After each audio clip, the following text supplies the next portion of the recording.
am I not live yet? You're good. Okay, sorry about that, everybody that's joined. Looks like we've got a few participants coming in. This is science fiction comics without superheroes. So the constraints of this discussion are going to be that non-superhero science fiction comics have been around since its birth as a medium, exploring themes and ideas in ways unique to the format. We're going to discuss some of our favorite science fiction comics of the past and present, and the benefits and limitations of science fiction storytelling through sequential art. I would like our panel to introduce themselves first, and I will introduce myself last. So, Liz, if we can start with you. Hi, I'm Liz. I'm a librarian at the Enoch Pratt Free Library here in Baltimore. I'm also a book reviewer for School Library Journal, and I've been a lifelong EC fan. So I think I started reading and watching EC comics material when I was like 6 years old. So I'm going to be your old pre-code person. And Lisa? Hi, I'm Lisa Padol. I'm a second generation fan and have a very spotty and eclectic knowledge of comics based on whatever my friends have put in front of me. And Hugh. Hello, I am Hugh J. O'Donnell. I am a podcaster, writer, and blogger, and I am also an occasional reviewer for AIPTcomics.com. Okay, and I am John Tilden. I go by JT in and around science fiction circles. I have been a comics and science fiction reader for pretty much the moment that I could read. I have a science fiction collection, about 14,000 volumes at this point, so big I had to move it out of my house. Some of that is pure science fiction, but so I think I also have some of the older books in terms of reprints and some originals that I've collected that I'd be in with Liz, and then we'll see where we go with our different areas of expertise. So let's see, starting off for a first sort of icebreaker question for you all, and we'll see how far this takes us. Do media genre film and TV comics count as science fiction comics for the purposes of our discussion today? Star Trek, Star Wars, Doctor Who, etc. And just start going.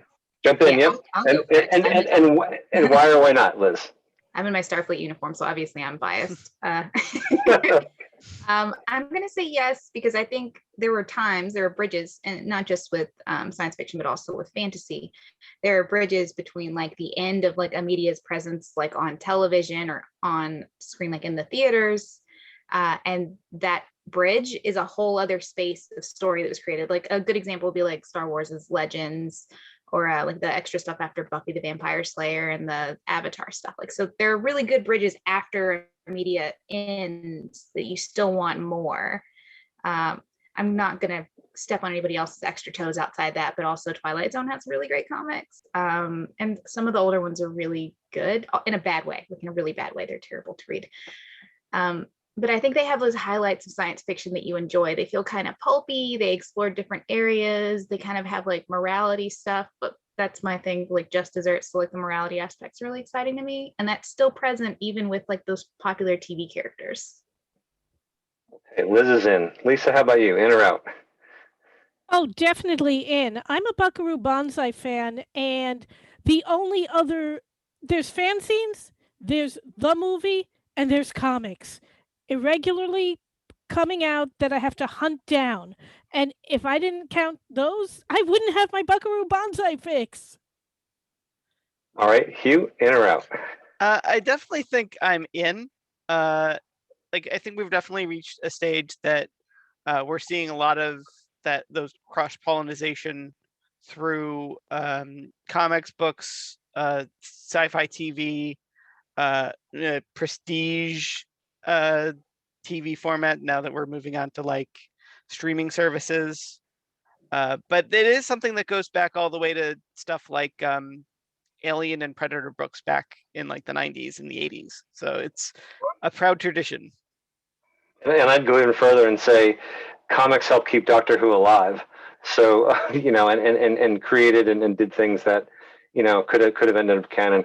But I'm just going to have to mention, the V series as something that DC did that extended the V universe of stuff that wasn't exactly everything that was in what was shown in TV as well. So I'm also in. So I know there's already been at least one naysayer in the chat, but okay, so it's in. So okay, what are we burning to talk about? That was my icebreaker. So where are we going from here, guys? What would you like to say? I'm always burning to talk about the Comics Code Authority, but that is an early thing that isn't exciting to everybody. I will say, like, the peak, like, when in my mind, like the peak of science fiction is like the 1950s and the 1960s, like when it started to like really like explode, and you're like, oh, science fiction. You think science fiction is going to be like the best-selling comics, and they are the worst-selling comics at that time. EC Comics is like one of the largest distributors, and their worst-selling title was like Weird Science, which was like their dedicated science fiction comics. But that's like Isaac Asimov Foundation time, so people are like really jazzed about reading them, and they're like, I don't want to read it as sequential art. And there was like a shift, and we like love it, and now we get things like Black Science and things like that. Do you think that's does it relate to the format of how comics were produced then, in terms of like the standard, like 9 panels or not splash pages, or and there's a lot more freedom today? I think it's the audience. So there are definitely people who feel like science fiction shouldn't be made into comics, and there was a whole controversy about like how Dune was going to be made into a comic and how you can't squeeze all of that stuff in there. I think it's the audience at the time. So in the 1940s, people were reading sweater girl comics, like those really tight sweater dresses like Blondie and like sexy comics, or they were reading crime. Crime was very popular back then, and then horror took over and just became a behemoth. And a lot of the early science fiction stuff was just snuck into the horror, so they made an offshoot, and then people copied that. You see that in other, like Marvel started doing it, and other places copied the science fiction stuff, but it really took a while to explode. I think it didn't explode until you had big authors on the scene like Ray Bradbury actually writing for EC, or the adaptations for some of Edgar Rice Burroughs stuff, where you have like the adventure comics that science fiction readers are excited about being turned into like these bigger things. But I think the audience wasn't there, because it's a split. So you have like kids reading comics, and then you have like older adults reading like crime stuff, and they're not really like a merged middle. Okay.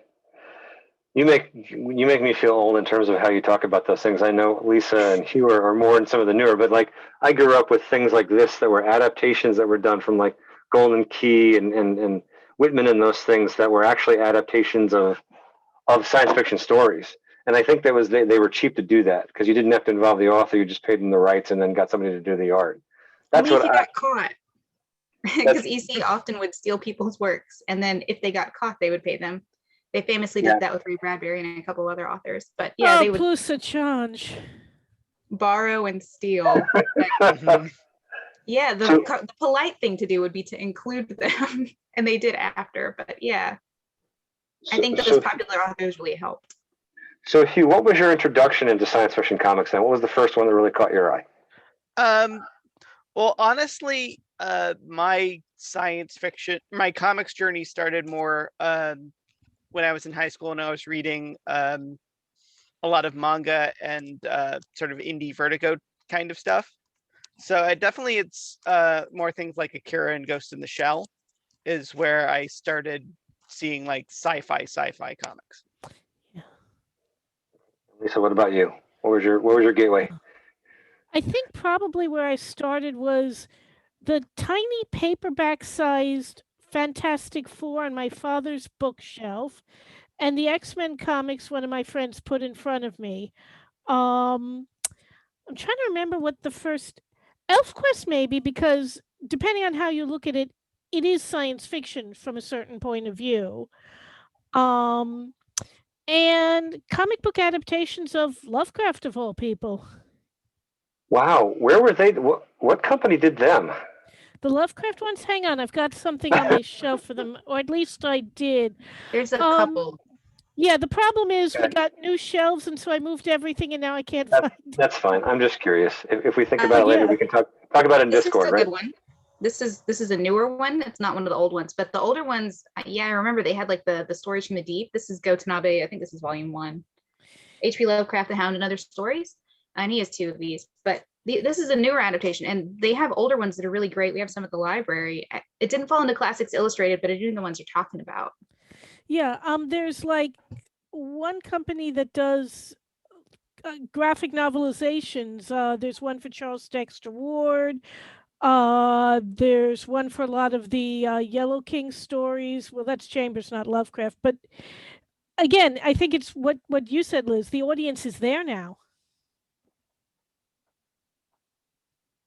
And I'll remind, yeah, I'll remind the audience too that you can pose interesting things in chat for things to recommend, or you can do the Q&A to put something in, and we'll see if we can work it into conversation within that as things go. Because if you guys are involved, I didn't check and see how many, so about 15 of you out there. So we're curious about your opinions on things too as well.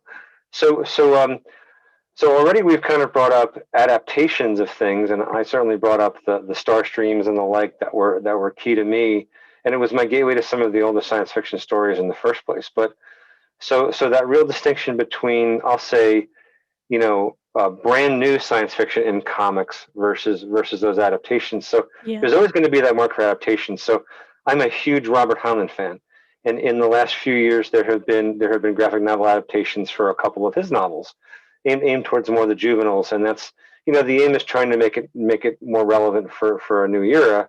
That in some of the things that are a bit more dated, you can update those things pretty easily when you convert to graphic format. So I think that's always interesting to take the older stories and pay homage and bring it forward. But then there's the new. So you guys have talked about the new. So let's shift gears for 2 seconds and talk about the new things that are going on. So what is the coolest new thing that you're excited about that you want people to know about in terms of new comics? And while you're thinking, I'm curious to know if anybody else has this one here. I read this thing called Quantum Vibe by Scott Beiser, and I read it through Amazon. It was a series of 5 different volumes. It was a web comic that then was collected. I read it after it was completely done.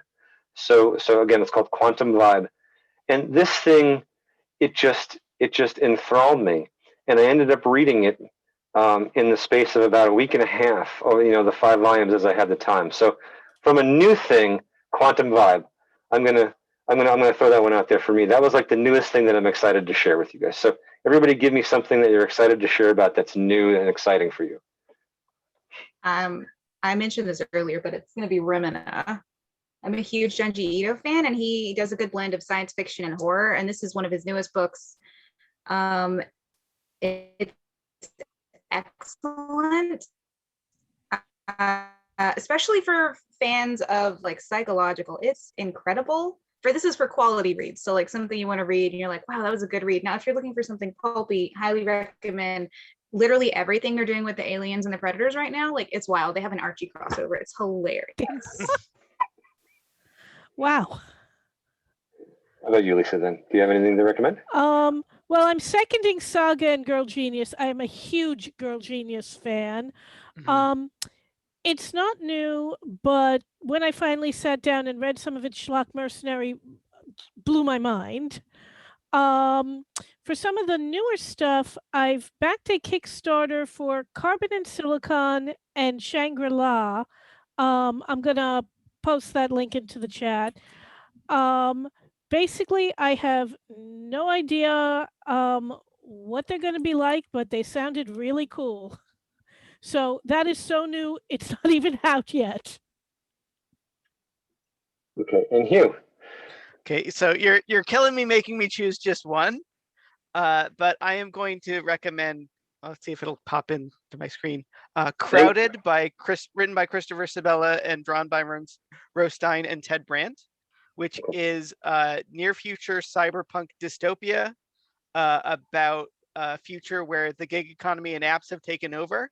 And there is a app for crowdfunding assassinations, and the main character has to defend a girl who has the highest total on a assassination app ever, from just a wave of people trying to kill her.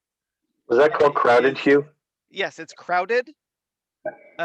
By Christopher Sabella, Rostein, and Ted Brandt. Awesome. Now, are these things? So I think you had a physical form, so that's public. That's Dead Tree available as far as what you.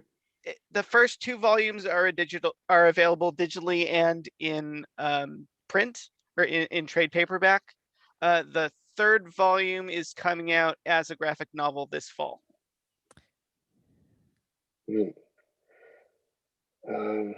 You know, you don't have to pick just one. I picked a bunch, and I'm also going to name Monstrous, so you get at least one more pick.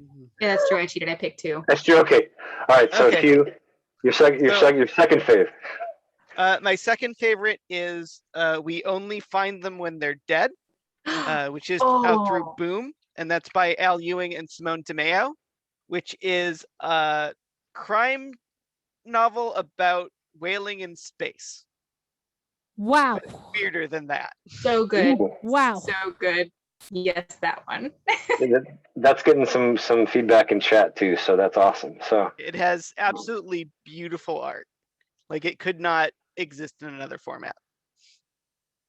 And all right, so let's pull on that for a second in terms of existing in another format. So, the sequential art. So the idea of telling the story with, words are a part of it, but pictures, the visual is a huge part of it. So has there been a shift with anything in terms of the kinds of paper that we're using, or the size formats, or the fact that we're doing graphic novels now that they're longer? That there are different conventions now for telling science fiction as sequential art. I think Yeah. there's been a major shift, at the very least, and an expectation that it'll be in full color, which was not the standard before. That science fiction sort of stuff was kind of like relegated to very poorly 4-colored stuff or black and white in the olden days. And I think we've got some really good stuff. Like that Kindred adaptation was printed on some very fine high gloss paper, and so is the Parable of the Sower. And there's the second one coming out, Parable of the Talents, and those are all Octavia Butler adaptations, and they were printed on very high quality paper, and they look excellent.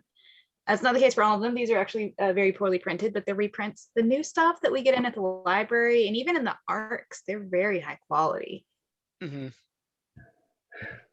So Lisa and Hugh, like, any thoughts on like more use of splash pages to have the vistas, or breaking it up into even tinier chunks to be able to have 1,000 things on 2-page spread or something? Like, are you seeing something that you want to comment on? I think it definitely does depend on like the art team and on their direction. Those are both things that comics can convey. They can convey motion, and they can convey scale in ways that other media can't. One other adaptation that I thought that came out last year that was fascinating to me was the adaptation of Kurt Vonnegut's Slaughterhouse-Five that came out through Archaea, that is able to make use of art to convey the immediacy of the text, but also because it is still a book, it can have the same sort of strengths as the novel in the way it plays with time.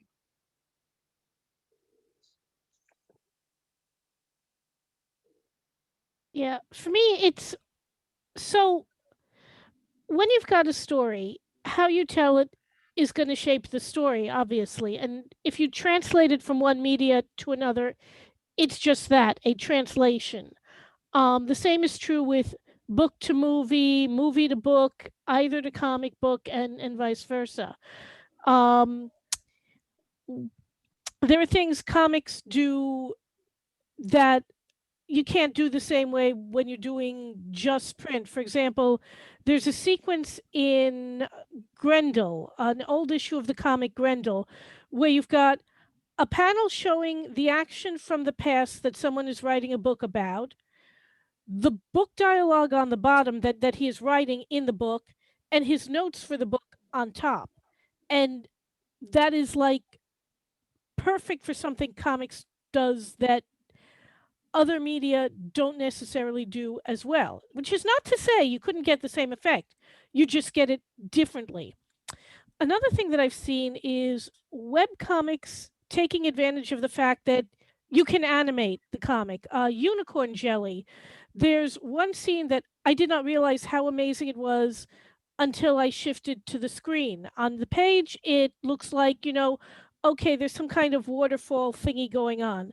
On the screen, you see it moving, and because of the buildup you've had to that moment, it's awesome.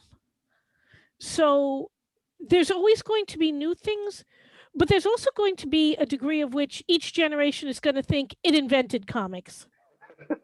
Well, but you bring up a great point there in terms of the idea of incorporating motion. So I know there's been the various publishers are, the idea of the motion comic and having that certain ability in there.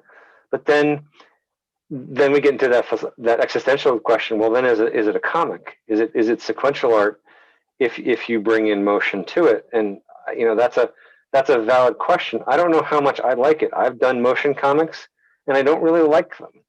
So how much would I like reading the type of thing that you just described, Lisa?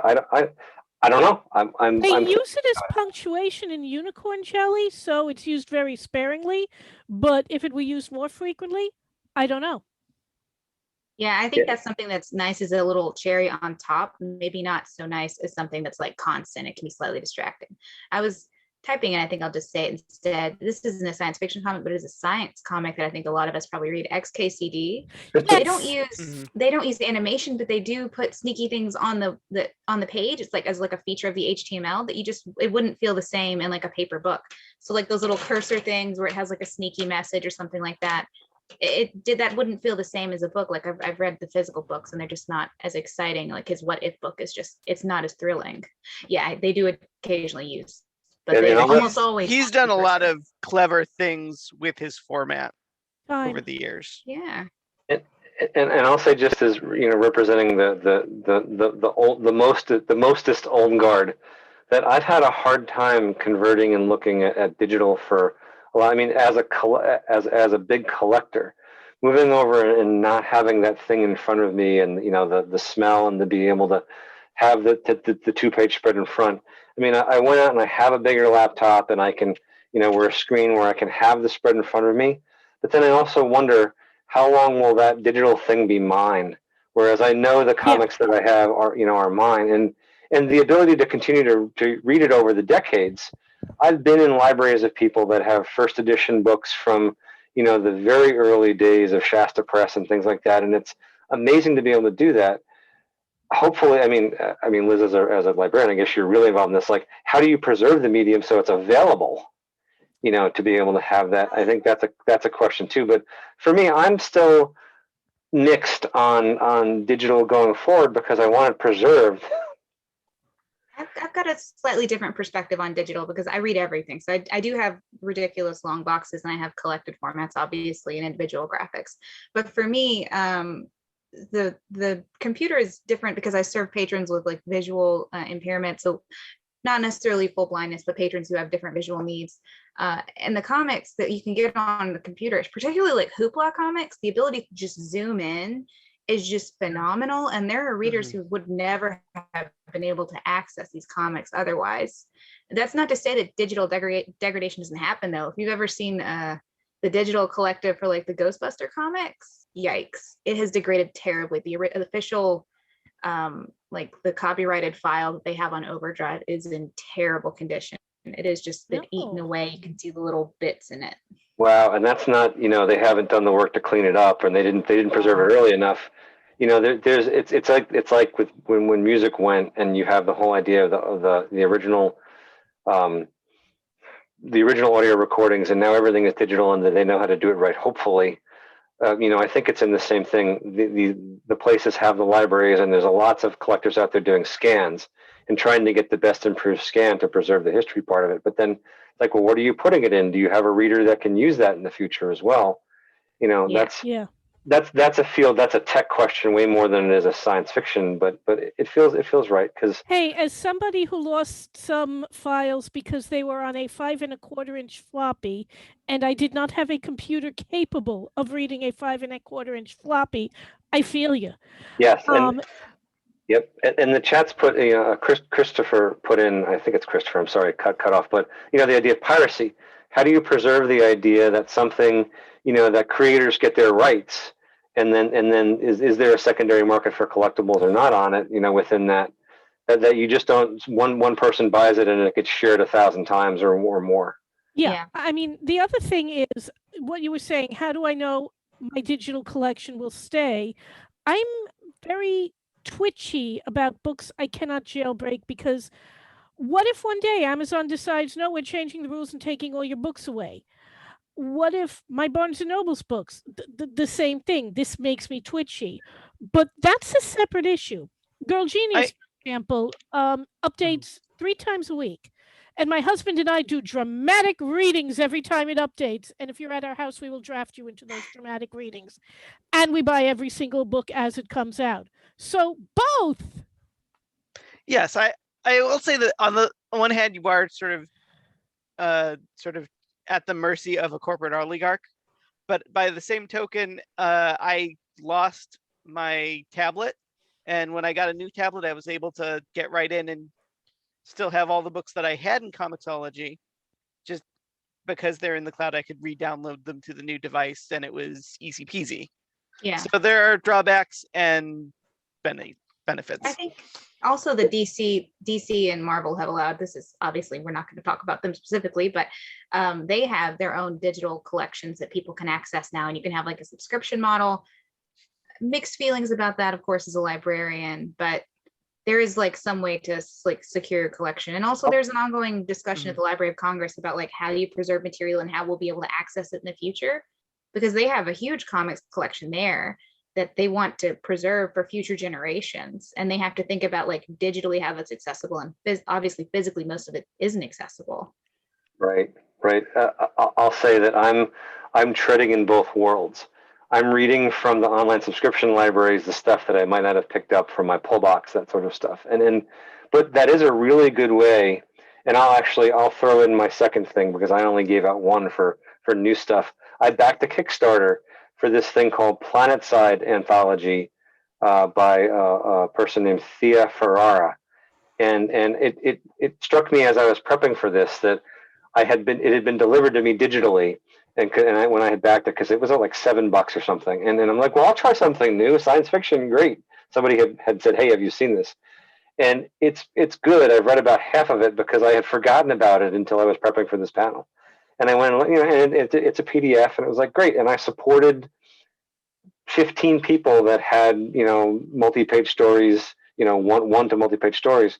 And it was all just science fiction. It had nothing to do with any kind of thing. So that's another one I'll say is Planetside to look up. So I think some of us are nervous too because of the Doctor Who situation. So like with the episodes where some of them just disappeared because they weren't properly backed up. It's the same with comics. As an EC collector, of course, I'm upset about like there were thousands of them were burned and they just don't have additional copies of. We'll never get them. We don't know where they are. They're just gone forever. And there's a worry that something will be destroyed or forgotten or discarded and you'll never be able to read it. And if you're digitizing something that starts off in print, you're racing against time because it takes time to digitize this much work. And when you've gotten this far, what's happened to this stuff in the years it took you? Right. And the quality too. So like you could digitize something today, the quality at which you digitize it. So like digitizing, and I'm not going to say this as an official copyright professional because I don't want to get in trouble, but digitizing your personal collection and never sharing it does fall under the foray of fair use because it is for your personal use. So you make that digital collection and say you have a high quality art scanner. 5 years down the road, those high quality scans are no longer the standard for high quality. I mean, you can look at YouTube in 2007 and YouTube in 2012, and they are very different. Like the quality of video to video and image to image changes over time. Like look at the pixels on your phone, for example. Or the pixels on your webcam right now. Yeah, right. Sorry, we get it, but we're hearing you just fine, so this is really morphed into as well as digital within that. Which is valid. I don't know if anybody has been thinking in the back of your head about more things about, science fiction as the genre in comics. If there's more than anybody wants to say, otherwise we can keep pulling on the digital because it is fascinating because we're obviously collectors, and most of the people that will be attending a Balticon are collectors, and we are fervent and we love our collections, and they're like children, and I feel that way. I mean, the biggest point of contention I have had in my marriage has been my growing comics collection, and I finally had to take steps to say, this is too big for my house, I have to store it over. But I didn't do that until I was sure that I could get a separate collectibles insurance policy and make sure that if anything happened, I was protected. And so now it's like I still worry, but it's like at least but now I can go and I can actually get to any one of my boxes pretty easily because it's actually organized now. Wow. A So different from mentality because I grew up in hurricane country, so I'm always worried that everything I own will just be destroyed in a terrible flood. well, yeah. So I mean, I had in my house, I had it up on cinder block and everything, Right. and in terms of that. But just in terms of that, it was the letting go aspect of it. But it's like, well, even if I have to let it go, I'll get the money value back. But there's so much that's collected now that wasn't when I started. That I can get anything. So is anything going to go out of print now? All these cool things that we're talking about, are they ever truly going to be unavailable? Actually, that's a question. So, within that, these science fiction things that we've mentioned, are they, how easy is it to get them, and can we pass these on to other fans? I can say statistically they will be out of print. If you look at the books that were published 50 years ago, maybe like 10% of them are still in, less probably, are still in print today.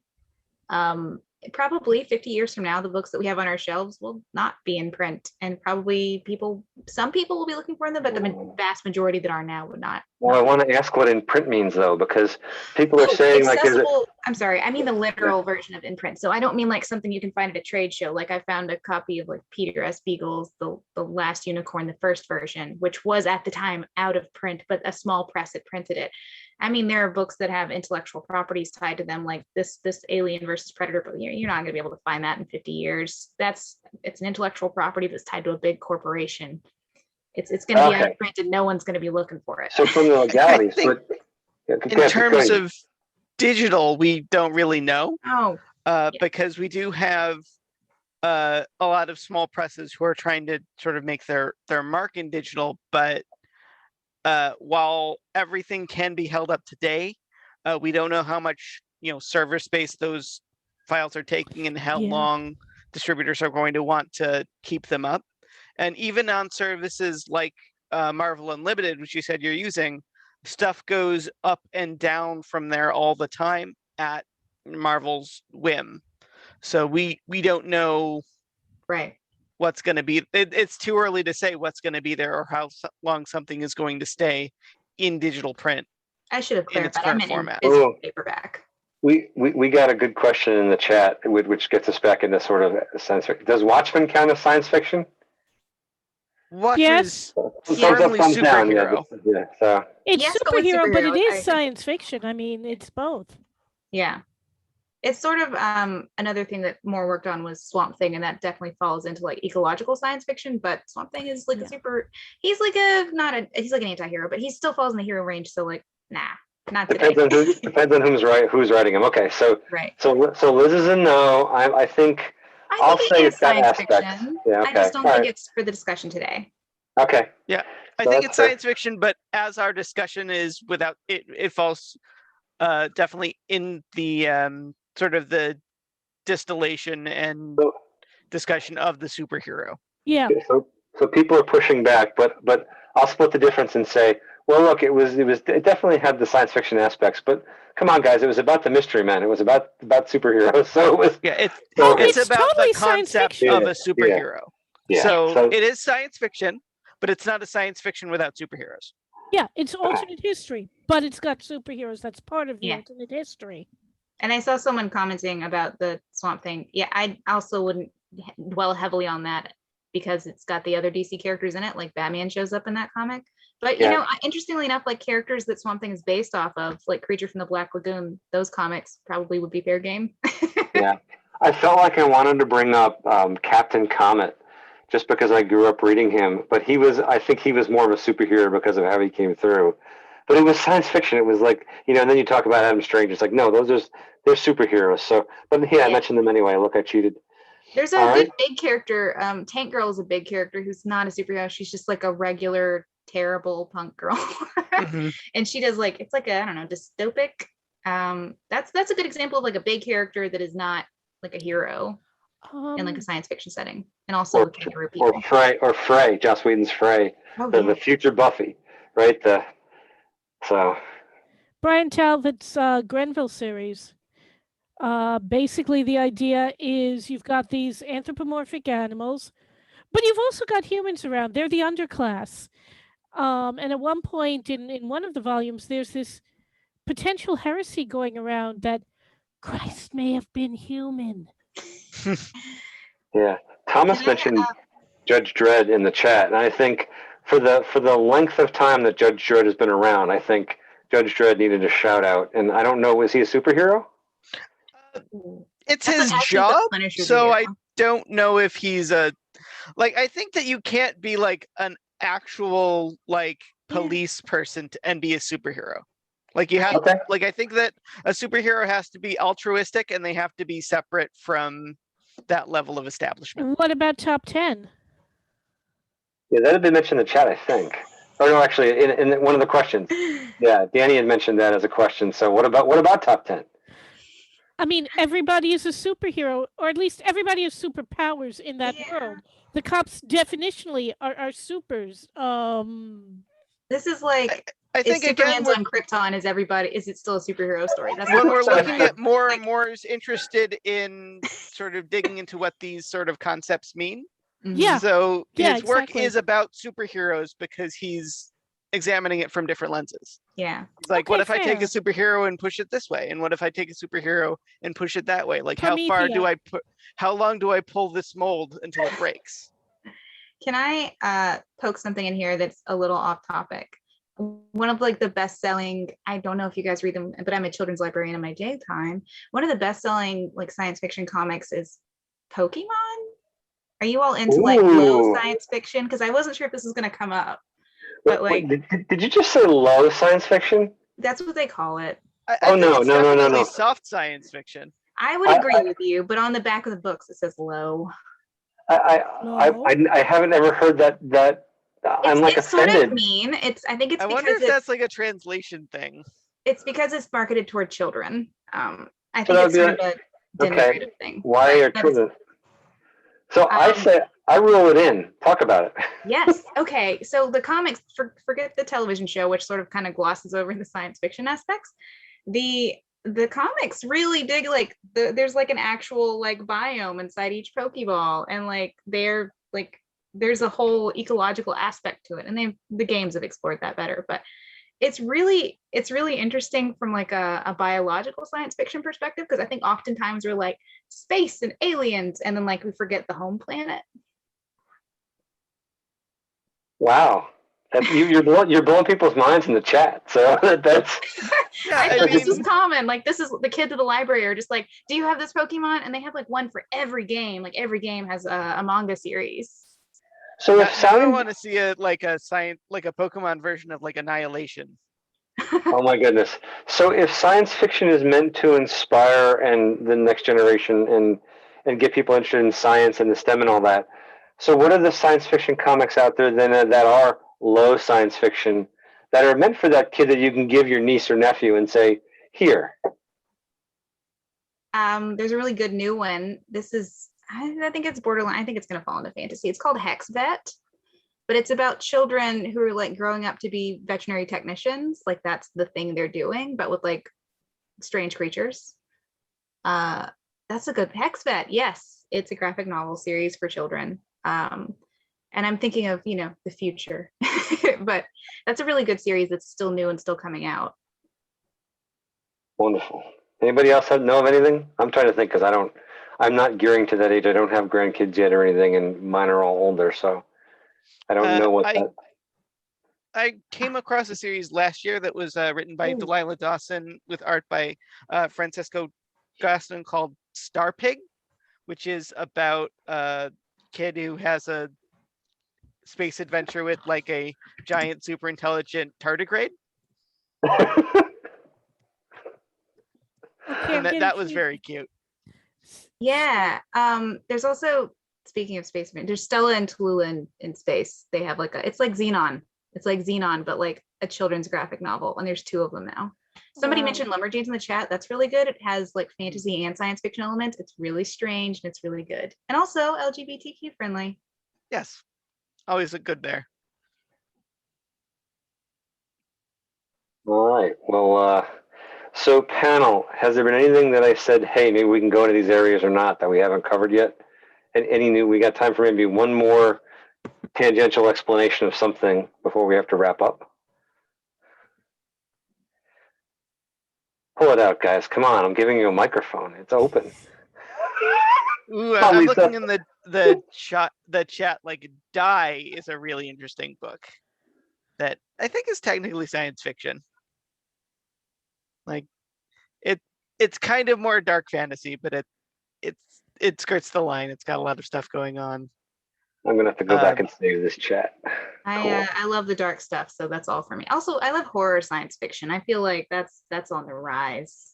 We like Horror to see science. stuff. Okay, so is that like then there's aliens that come after you in a tight confined space or what?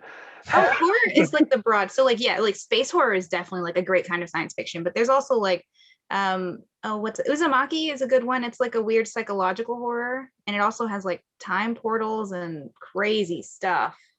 That's also by Junji Ito. He's like on the up in America because they're finally translating all of his books. I Great scare stuff. too easily to read him. Oh no! Well, he has a cat diary book that's not scary. It's very funny.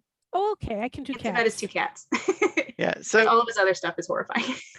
like Die is kind of a horror book about like that's based loosely off of the Dungeons and Dragons cartoon Yeah. in its yeah. own way, in that it's like, what if these kids went through a portal to a gaming kind of fantasy world and came back very broken and then got sucked in again, like as adults. This like, reminds 20 me of years like a later. whole other like subgenre in manga of like going through like, oh, I'm in another world, like Dot Hack and Sword Art Online. Those are really good ones where you get sucked into like a digital world, and Digimon also definitely you're sucked into a isekai. digital Yeah. world. Yeah. So given the long history of manga, then is there a manga that you think you know about that nobody else knows about that you want to recommend now? I actually don't know a lot of manga, so I have to say to this. So the three of you guys, is there one, or you guys in the chat, a manga you think people don't know about that you want to recommend today? I've heard good things about Fruits Basket. Someone popped it in the chat. Yep. It is so good. Oh, Yeah, it'll make Dan, you cry. it's the second time Danny said kill 6 billion demons, so I'm going to take that as a high thing from Danny. So, what else, guys? I don't think I If have you're something that people don't know about, but obviously Yeah. people didn't know about the Pokemon manga. There's also a Digimon manga. It's really good. It's a little deeper than the Pokemon, but very short. So I'm Yeah. going to name something that's not genre. Drops of God. It's about a man whose father has just died, and he is in competition with his father's apprentice, another young man, for the estate. And they have to use clues to identify specific wines his father has considered the best wines in the world. And there's story after story about human beings, normal human beings they come into contact with. And these are stories that range the gamut from feuding siblings to a woman dying of cancer to a man trying to get a good review for his restaurant. And the one thing they have in common is wine. And it's not genre, but it almost feels genre because you are looking at the world in a way, if you don't know wine and you've never thought that much about wine, it's a completely different lens. That's really interesting. That sounds sort of like the adult version of like the teen popular Food Wars. They all have different like backgrounds, and they're also all into food. Oh, Food yeah, that's Wars not, is amazing. Yeah. I love Food Wars. And I'm Kids like, read. Hugh, did you give one out? I can't remember if you I'm did or gonna not. cheat a little bit. This isn't technically a manga, although it is based Cheat. on a I do it manga all the time. concept. This is a Western comic called Bleed Them Dry, Oh yeah. which comes out from Vault Comics and is super anime styled. It is about ninja vampire cyborg cops in the future. Oh my goodness. Yeah. Checks all the boxes, apparently. It is Wow. like 50%. What's it called again? Okay, Bleed Them Dry. Bleed Them Dry. And it is definitely like Vampire Hunter D meets Ghost in the Shell. It is crazy and it is great. All right. Well, we are going to start to wrap up with the panel's final thoughts. I do encourage you guys in the chat to continue to share for your fellow attendees and all that. To anything cool that you want to recommend, keep going with that. But again, I'll keep going through, and again, I'll reserve myself for last. But Hugh, any final thoughts or anything you need or want to promote for yourself or others? Okay, so I definitely think that we're seeing a lot of awesome like sci-fi comics coming in through indie studios. So definitely check out your local comic shop and see what they can do for you. Definitely companies like Image, Vault, Boom, they're doing great work in creating new stories. You can follow everything I do on my website, which is hughjodonnell.com. And also for comic stuff, go to the site that I write for occasionally, which is aiptcomics.com. Great. Lisa? Basically, we're at a stage where any kind of story you want, somebody probably is doing a comic about it. And it's glorious. We are being told it's okay to be a grown up and read comics. I love it. You can find me on Facebook as Lisa Padol, on Twitter as Dr. Cpunk, DRCPUNK. All right, and Liz, and they wanted to know what library you're with too. Okay, you're there. I typed it in there. So if you're in Baltimore, I'm in Forest Park, which is over in Northwest Baltimore on Garrison. Please stop by. We'd love to see you. And I can give you lots of comic recommendations that you can read for free if you live in the city. We're starting Summer Challenge on Tuesday because there's a holiday on Monday, and there is now a science fiction box for teens and adults. So you can come in and you get a free science fiction book and some other stuff that I'm not allowed to tell you about yet, just for coming in to sign up. I did not mention one of my favorite genres because I'm going to be on a panel tomorrow talking about it, but kaiju graphic novels, Godzilla, Mothra's my queen, and mechas, that sort of stuff. So if you want to hear more about that, check me out tomorrow. And I'm on Twitter at Liz A. Bosarge. Also, I write book reviews of science books, which are not very exciting for adults, but teens, yes, for your children. And Boombox has an imprint for teens as well. Boombox is the Boom imprint for teens. Yeah, Kaiju Girl. Great. So those are the panelists. I've been your moderator. Again, John Tilden. I go by JT. I am the president for the Heinlein Society. So much of what you see me around Balticon will be in terms of Heinlein-related stuff and Golden Age, and I run the blood drive in the years that we're able to have the blood drive. I'm actually on a panel tomorrow morning at 10 about online fandom and how it's progressed and changed over the years. So if you guys are up at 10 and you join in, you'll see me again there, but I'm not the moderator.